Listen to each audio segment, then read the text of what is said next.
Friends, welcome to my channel. నా ఛానల్‌లో మంచి మంచి రంగోలీ డిజైన్స్ వేస్తూ, అలాగే ఫన్నీ స్టోరీస్ చెప్తానండి. నా ఛానల్ మీకు ఇంట్రెస్ట్‌గా అనిపిస్తే ప్లీజ్ మీ సపోర్ట్ మాకు ఇవ్వండి.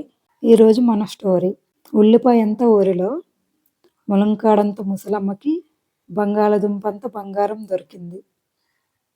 ఆ బంగారాన్ని బీరకాయంత బీరువాలో తాటికాయంత తాళం కప్ప వేసి దాచింది. దొండకాయంత దొంగవాడొచ్చి తాళం విరగొట్టి బంగారాన్ని తీసుకెళ్ళిపోయాడు. అయ్య బాబోయ్! ఎంత పనైపోయింది. ఎలా ఉంది ఫ్రెండ్స్? స్టోరీ బావుందా? బాగున్నట్లయితే ప్లీజ్ లైక్ చేయండి. సబ్స్క్రైబ్ చేసుకోండి ఫ్రెండ్స్.